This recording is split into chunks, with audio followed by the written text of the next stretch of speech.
Assalamualaikum warahmatullahi wabarakatuh. Anak-anak, masih semangatkah kalian belajar di rumah?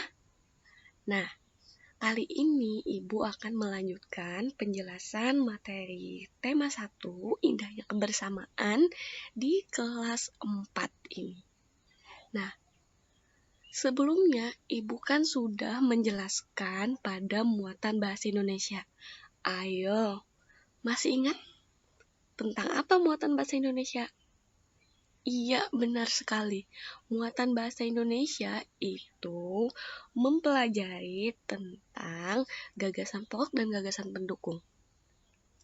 Nah, hari ini kita tetap di subtema yang pertama, yaitu keberagaman budaya bangsaku. Tapi yang akan kita pelajari yaitu pada muatan PPKN. Mari kita belajar bersama-sama. Simak penjelasan Ibu ya.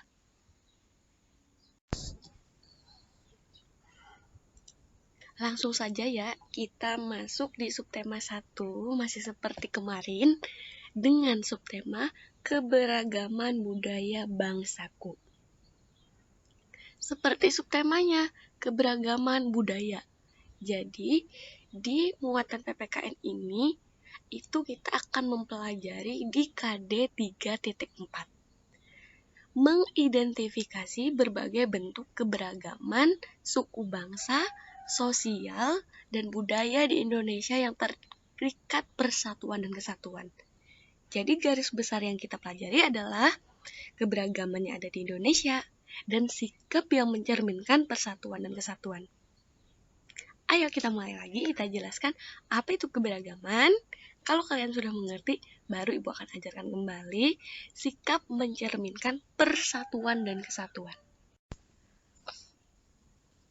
Keberagaman suku, bangsa, sosial, dan budaya. Seperti yang Ibu katakan tadi ya, kita bahas yang pertama, yaitu keberagaman yang ada di Indonesia. Anak-anak, kalian pasti sudah mengetahui kan, kalau di Indonesia itu memiliki berbagai macam keberagaman. Nah, apa sih itu Bu keberagaman? Kalian sambil baca dan simak ya. Keberagaman itu yang berarti artinya banyak atau memiliki banyak perbedaan. Nah, beragam itu artinya banyak atau memiliki banyak perbedaan. Apa perbedaannya? Ada suku bangsa, budaya, sosial, agama, dan masih banyak lagi. Jadi, di Indonesia, di berbagai daerah, keberagaman atau banyaknya perbedaan di antara kita.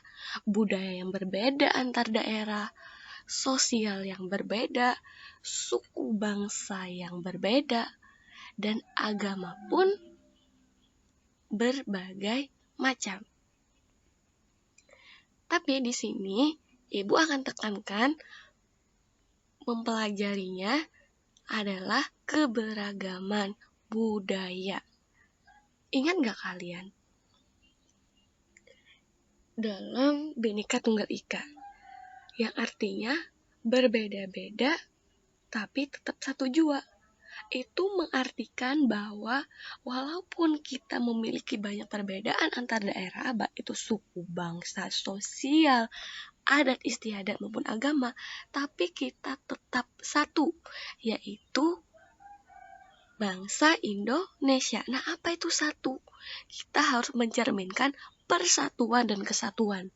Walaupun banyaknya perbedaan yang kita miliki antar daerah, tapi kita harus memiliki persatuan dan kesatuan. Nah, apa itu Bu persatuan dan kesatuan? Nah, kita lanjutkan ya. Persatuan dan kesatuan itu berasal dari kata satu. Ingat, berasal dari kata satu, yang maknanya adalah utuh atau tidak terpecah belah. Sehingga persatuan dan kesatuan itu mengandung arti bersatunya beraneka ragam corak yang menjadi satu kebulatan utuh dan serasi.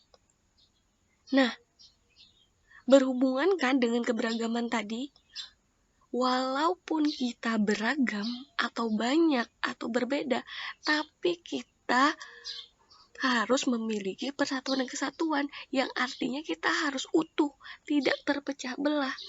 Perbedaan tadi tidak membuat kita terpecah belah, malah seharusnya dengan perbedaan tersebut, dengan beraneka ragam corak tadi, kita harus bisa menjadi satu kebulatan yang utuh dan serasi dalam kehidupan.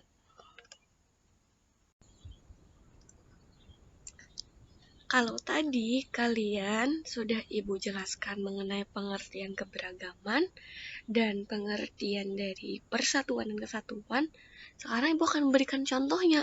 Pasti kalian kan bertanya tuh, seperti apa sih Bu sikap menjaga persatuan dan kesatuan?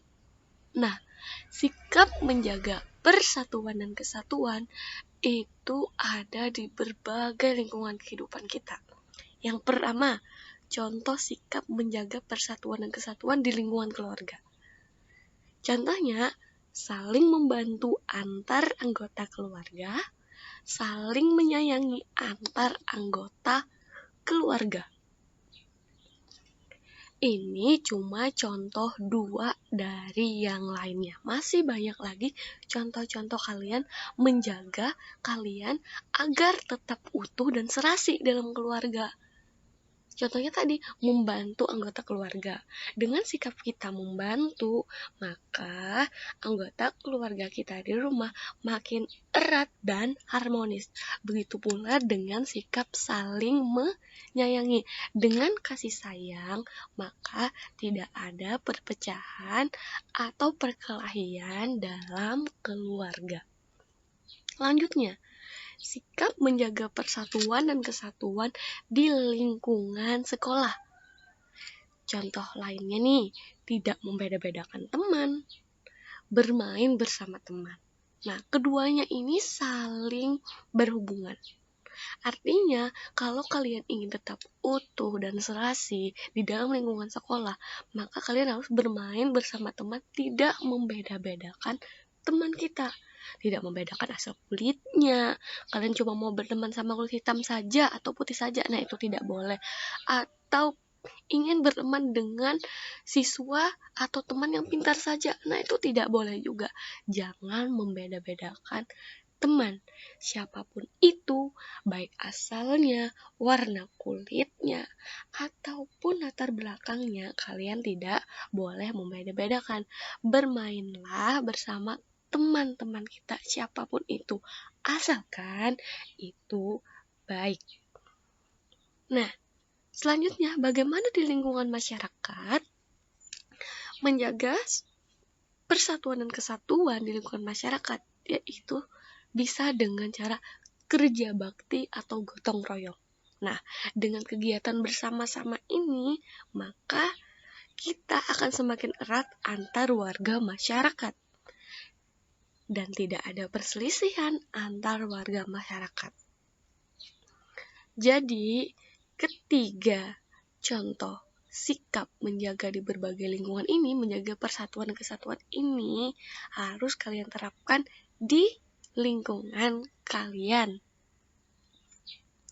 Selanjutnya, Ibu akan menjelaskan apa ya? Simak kembali ya.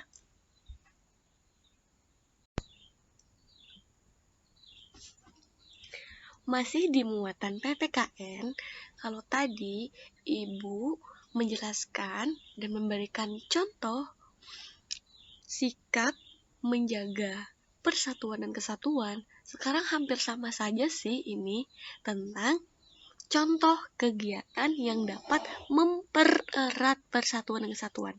Kalau sebelumnya tadi kan menjaga, sikap menjaga persatuan dan kesatuan. Kalau sekarang mempererat, gimana sih persatuan dan kesatuan kita agar semakin erat? Nah, hampir sama saja. Contohnya adalah kerjasama atau gotong royong. Nah, hampir sama kan seperti tadi yang di lingkungan masyarakat. Gotong royong itu seperti gotong royong membangun jembatan, tempat ibadah, ataupun membersihkan lingkungan kita dan masih banyak lagi kegiatan bersama-sama atau kegiatan kerjasama antar masyarakat. Terus, pertukaran kesenian daerah. Nah, ini perlu kalian simak. Jadi, dengan pertukaran kesenian daerah, itu dapat mempererat persatuan dan kesatuan kita loh. Seperti apa, Bu? Contoh pertukaran kesenian daerah itu. Nah, seperti misal nih, salah satunya pertukaran kesenian ondel-ondel yang bisa dipentaskan di daerah lain. Maksudnya, misalnya kita orang Kalimantan Selatan di daerah Banjarmasin. Kadang kita bisa melihat pertunjukan daerah lain, misalnya tuh ada pertunjukan atau pementasan kuda lumping.